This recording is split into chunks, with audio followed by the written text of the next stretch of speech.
본문의 말씀은 우리 그리스도인들이 어떠한 관계를 가지고 살아야 할 것인가를 말씀해 주고 있습니다. 우리가 세상을 살아면은 홀로 사는 것이 아니라 많은 사람들과 함께 더불어 살아가지요. 그래서 인간을 사회적 동물이라는 표현까지도 하고 있습니다. 이 관계 속에는 여러 가지 관계가 있습니다만은 오늘은 먼저 부부간의 관계, 자녀들과 또 부모와의 관계, 주종과의 관계 등을 말씀하고 있습니다. 물론 세상에서 사는 인간 관계 속에서 형성되는 관계지요. 그 외에도 다양한 관계는 있습니다. 하지만 우리 그리스도인들이 가져야 할 관계 속에 오늘 말씀하고 있는 부부간의 관계, 먼저 아내들에게 말씀합니다. 남편에게 복종하라고 말씀하십니다. 그것을 주 안에서 마땅하다고도 했습니다. 왜 아내들에게는 남편에게 복종을 하라고 했을까? 최초에 인간이 지음받을 때에 아내는 남편을 돕는 배필이라 하여 만드셨습니다. 그래서 남편을 돕는 역할을 해야 된다는 것인데, 여기서 복종이라고 하는 말은 섬긴다는 의미가 더 강합니다. 어떤 남편의 말에 순종한다라는 그런 개념보다도 남편을 잘 섬긴다라는 의미를 가지고 있다는 겁니다. 그래서 돕는 배필이라 그랬습니다. 이거는 상하를 말하는 게 아닙니다. 주종 관계를 이야기하는 게 아닙니다. 에베소서 5장 21절에 보면 피차 복종하라라는 말씀이 있습니다. 피차 복종하라. 그러니까 부부는 서로가 서로를 섬기는 거죠. 아내가 남편만 섬기는 게 아니라 서로를 섬기는 것에 마땅한데, 근데 아내들은 남편에게 그렇게 섬김이 돕는 배필처럼 해야 되는 것이 지음받은 목적이기도 하니까 주님 안에서 마땅하다라는 표현까지 하게 되어진 것입니다. 뿐만 아니라 남편들에게는 19절에 보면 아내를 사랑하며 괴롭게 하지 말라고 표현을 하고 있습니다. 그러니까 이 앞에서 말하는 복종하라는 개념을 잘못 이해하면 남편은 아내를 마구 대해도 되는 것이냐 생각하면 안 된다는 것이죠. 아내를 괴롭게 하지 말아라. 괴롭게 하지 않으면 뭐 하는 거예요? 마음을 평안하게 해줘야 된다는 것이죠. 그게 사랑이라는 거예요. 그래서 부부간에는 서로 이해하고 섬기고 사랑해주고 아껴주고 이것이 필요하다는 거죠. 부부싸움을 하는 이유가 어디에 있습니까? 저도 부부로 살다 보면 다툼이 일어날 때가 있잖아요. 대부분 다툼이 무엇 때문에 일어납니까? 늘 말하는 거지만 부부와의 관계만 아니라 모든 관계가 마찬가지입니다. 다툼이 일어나는 이유는 내가 중심이 되어서 그렇습니다. 내 생각을 먼저 하기 때문에 그렇습니다. 서로에 대한 배려가 부족하면 다툼이 일어나게 되어 있습니다. 그래서 복종이라 사랑이라 하는 이 말씀으로 우리에게 권하고 있다는 것입니다. 근데 이것이 결국은 무엇입니까? 결국에 그 안에 무엇이 평안이 있고 행복이 있습니다. 하나님은 우리에게 평안 주시기를 원한다고 했습니다. 하나님은 우리에게 은혜 베푸시기를 원한다고 했습니다. 오죽하면 화평케 하는 자는 복이 있나니 하나님의 아들이라 일컬음을 받는다고 했습니다. 결국 하나님의 은혜를 입은 자, 하나님의 사랑을 입은 자, 하나님의 자녀라면 마땅히 화평케 하는 삶을 살아야 된다는 것이거든요. 근데 화평케 하는 비결이 무엇이었느냐? 내가 낮아지면 됩니다. 내가 섬기면 됩니다. 내가 먼저 사랑은 희생이니까요. 내가 희생하면 됩니다. 그러면 부부관계는 행복해지고 평안해지게 되어 있다는 말씀이죠. 20절에 보면 자녀들에게 권면하고 있습니다. 자녀들아 모든 일에 부모에게 순종하라라고 말씀합니다. 부모에게 여기서 순종하라는 것은 마땅히 따라야 한다는 걸 말하는 겁니다. 앞에 섬김이라는 것과는 좀 차원이 다른 겁니다. 자녀들은 부모에게 순종을 해야 합니다. 부모의 말이라면 따라야 된다는 것입니다. 들어야 된다는 것입니다. 이것이 바로 주 안에서 기쁘게 하는 것이다라고 했습니다. 주 안에서 기쁘게 한다. 이 기쁘게 한다는 게 뭡니까? 부모를 기쁘게 해드리는 겁니다. 자녀는 부모를 기쁘게 해드리는 비결이면 순종이라는 것입니다. 우리가 하나님과의 관계에서도 하나님의 자녀라고 우리 그랬으니까 우리는 하나님을 아버지라 부르지 않습니까? 그럼 내 영의 부모라고 아버지라 생각했을 때 기쁘게 해드리는 것이 무엇이냐? 성경이 말씀하기를 순종이라고 했고요. 사무엘상 17장에 말하잖아요. 사울왕의 불순종을 놓고 수양의 기름보다 하나님의 말씀을 듣는 것이 더 낫다. 순종을 하나님이 더 기뻐하심을 말씀하시죠. 히브리서 11장에 보면 믿음이 없이는 하나님을 기쁘시게 못한다고도 했습니다. 그 무엇을 말합니까? 믿음은 하나님의 약속을 믿는 거요. 하나님이 사랑, 하나님의 권능, 모든 걸 믿는 거니까요. 그 모든 믿음이 있을 때 결과적으로 무엇이 나와요? 순종이 나옵니다. 믿음이 있으므로 순종이 나와요. 믿음이 있으므로 그 삶이 말씀에 합당하게 믿음대로 살게 되는 거잖아요. 그것이 기쁨이에요. 하나님을 기쁘시게 해드리는 유일한, 믿음이 없이는 하나님을 기쁘시게 못한다니까. 하나님을 기쁘시게 해드리는 것은 오직 믿음이라는 거죠. 근데 그 믿음의 결과물이 뭐라? 순종이다라는 것입니다. 그래서 그 부모에게도 이것을 적용하는 겁니다.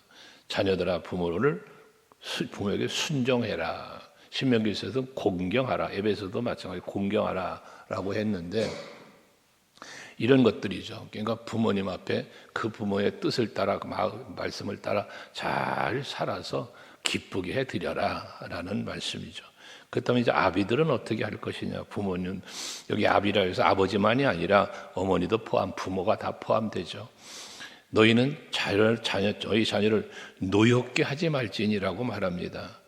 자녀를 노엽게 하지 말아라. 여러분, 자녀들을 꾸짖어야 할 때가 있습니다. 자녀들이 잘못하면 야단쳐야죠. 가르쳐야죠. 근데 그것이 그를 노엽게 하지 않는 가르침과 꾸지람이어야 한다는 것입니다. 어떤 부모들을 보면 간혹 그런 분들을 볼 때가 있습니다만은 아이들을 너무 가혹하다 할 정도로 뉴스의 보도에 나올 정도가 아닙니까?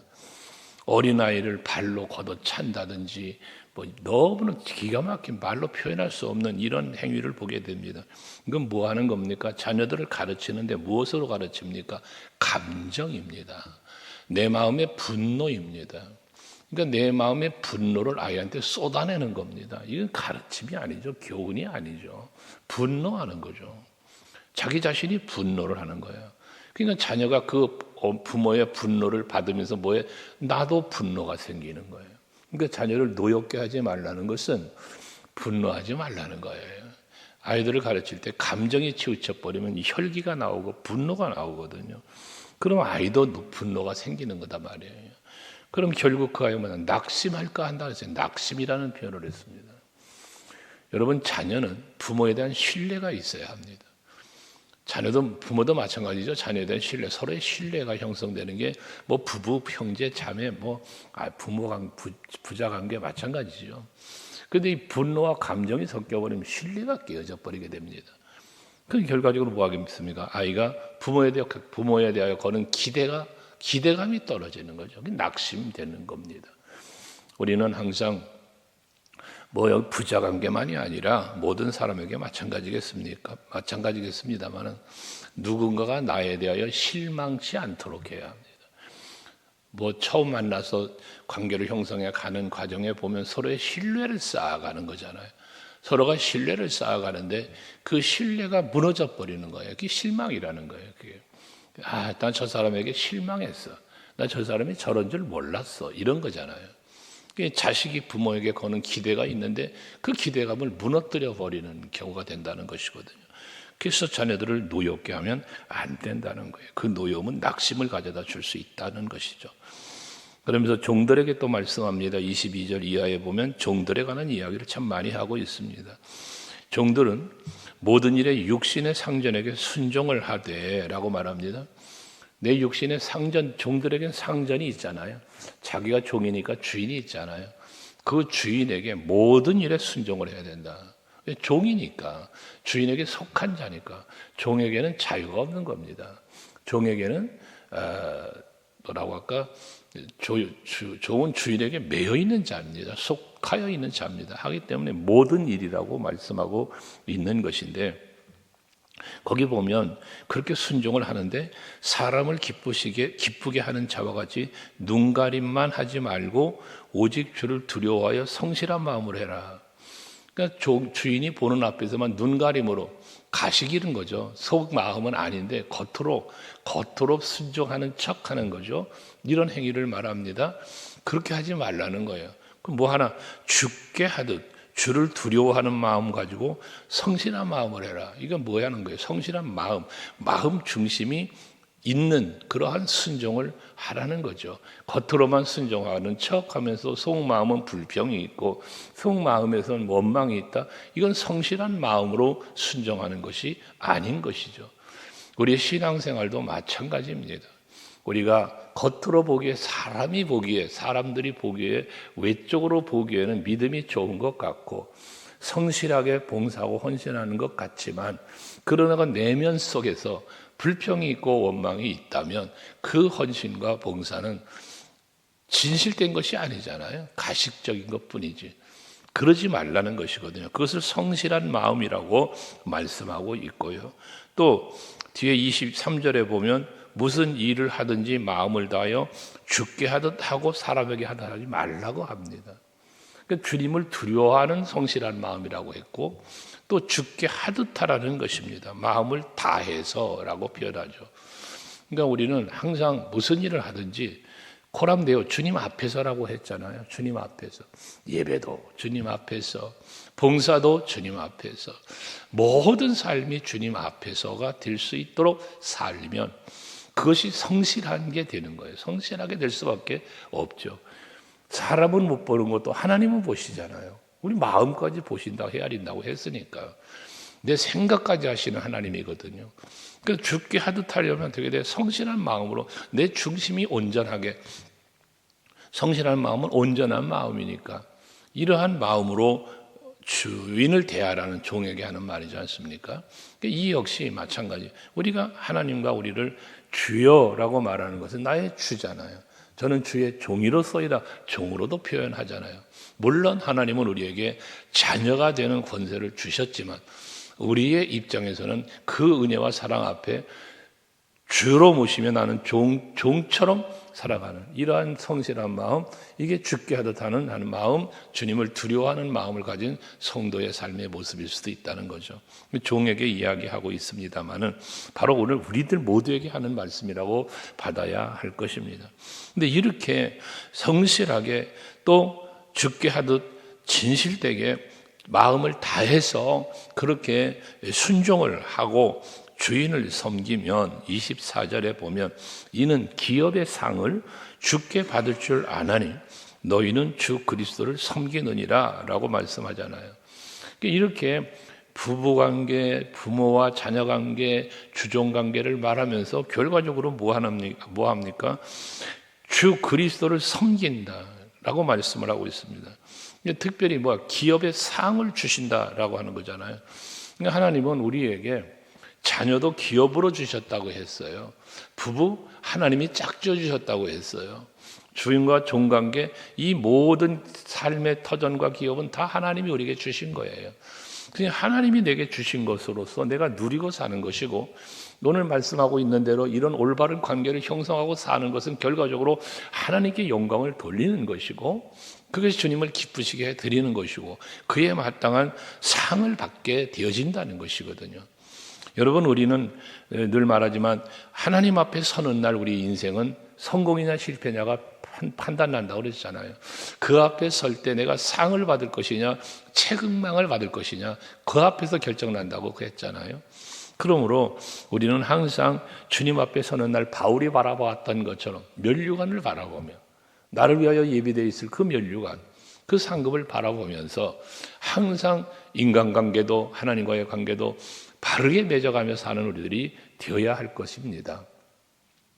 그러면서 종들에게 25절에 말하기를 불의를 행하는 자는 불의의 보응을 받으리니 주는 사람을 외모로 취하심이 없느니라 했습니다. 그러니까 불의를 행하는 이유가 무엇입니까? 불의를 행하는 이유는 이 속 사람을 속이는 데서 불의가 나오는 거예요. 여러분 거짓과 불의는요 가장 먼저 자기 자신을 속이는 거예요. 자기 스스로가 자기 자신을 속이는 데서부터 시작되는 게 불의입니다.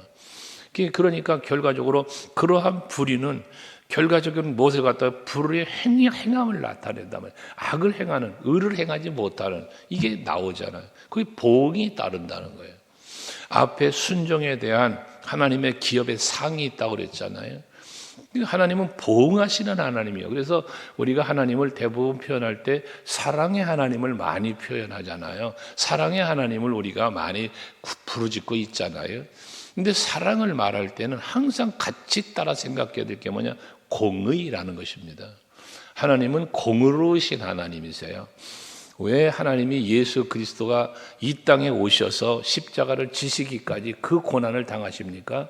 사랑으로죠. 사랑이지만 그 사랑의 내면 속에 뭐가 있습니까? 공의가 있는 겁니다. 죄에 대한 이게 사망이에요. 이게 하나님의 공의입니다. 그러니까 공의로우신 하나님이 죄의 삭을 사망으로 치르신 거예요. 그러니까 우리가 죄와 허물로 죽었다는 거예요. 그 공의로우신 죄값을 하나님의 공의로서 죄값을 지불해야 되는데 그걸 하나님의 사랑으로 십자가 은혜와 사랑으로 지불하신 거예요. 그러니까 사랑 속에 뭐가 있다? 공의가 있다는 것입니다. 하나님이 여러분 우리 모두에게 말씀하시잖아요. 이렇게 해라. 그러면 이렇게 할 것이다. 하나님이 모든 약속은 보면 그리하면이 들어있어요. 그리하면 이렇게 해라. 그리하면 이렇게 하지 말아라. 그리하면이에요. 십계명도 해라와 하지 말라고 둘로 나누어지지 않습니까? 이게 하나님 명령이거든요. 하나님의 이 명령에 우리가 순종하는 것, 그게 믿음이요. 그것이 하나님께로 향한 기쁨을 드리는 거다 그랬잖아요. 그게 합당한 은혜와 복이 우리에게 임하는 것이고요. 그런데 그렇게 향치 못하고 불의를 행하면 불의에 따른 보응이 있다는 거예요. 그래서 죄의 삭이 사망이 되어진 것입니다. 항상 여러분 기억하시길 바라는데 하나님은 사랑만 있는 것이 아니라 공의가 있다. 천국이 있으면 지옥이 있잖아요. 하나님이 사랑만 있고 공의가 없는 분이라면 지옥을 왜 만드십니까? 그 사랑 전능하신 분인데 사랑이 풍성하신 분인데 자기 생명까지도 주시는 분인데 지옥을 왜 만들어요? 다 사랑으로 천국 가게 하시지. 근데 지옥을 만들어 놓고 그 지옥불에 던져버린단 말이에요. 무조경 속에 가두어 버린다잖아요. 그러니까 이게 공의란 말이에요. 부자와 나사로의 비유에서 잘 나타나 있잖아요. 그 부자를 저 지옥불에 던져 고통을 겪게 하고 거지를 아브라함의 품에 안겨 천국을 누리게 하시는 이게 뭡니까? 공의입니다. 이게. 그러므로 우리는 공의로우신 하나님도 바르게 알아야 된다. 보응하시는 하나님 말입니다. 성경에 수많은 기록이 그 공의를 보여주고 있지 않습니까? 홍수의 심판도 여러분 소돔성의 멸망도 그 후에 출애굽하는 가정 속에서 40년을 광야로 돌리시면서 죽여버리시는 것도 고라자성 같은 경우 땅을 갈라 삼키시는 것도 어마어마한 일들을 이루시잖아요. 그럼 내 마음에 합한 자라는 다윗에게도 하나님은 공의로우심을 보여주셨잖아요. 이게 하나님이십니다. 그러면서 마지막 4장 1절에 상전들에게 권합니다. 상전들아 의와 공평을 종들에게 베풀지니 너희에게도 하늘에 상전이 계심을 알지어다 했습니다. 여기도 의와 공평을 말합니다. 종들이라 할지라도 상전이라 할지라도 공정하게 공평하게 그렇게 그들을 잘 다스려야 할 것을 말씀하고 있습니다. 베풀라고 표현하고 있습니다. 베풀어라. 이건 무엇을 말합니까? 나는 주인이야, 너는 종이야. 그러니까 그 주정관계적인 어떤 그 권위를 갖고 다스리는 게 아니라 역시 이 의와 공평은 사랑이지 않습니까? 그것으로 다스리라는 것이죠. 왜? 너희에게도 하늘의 상전이 계심을 알지어다. 그렇습니다. 비록 저들이 세상에선 상전이고 저들은 종일지 모르나 나에게도 상전이 있지 않냐는 거예요. 하늘에 하나님을 말씀하시지 않습니까? 그래서 앞에도 잠시 말한 것처럼 우리는 하나님 앞에서 살아야 된다는 이유는 그런 것이죠. 예수께서도 늘 말씀하셨죠. 내가 너희를 사랑한 것 같이 너희도 서로 사랑해라. 라고 말씀하시는 거잖아요. 우리가 하나님과의 관계가 있는 것처럼 인간관계도 바로 그 관계가 형성됨에 합당하게 살아가야 할 것을 전체적으로 말씀하고 있다는 것을 말하고 있습니다.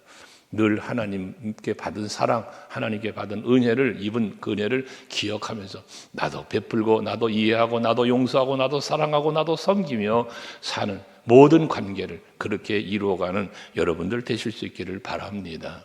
기도하시겠습니다.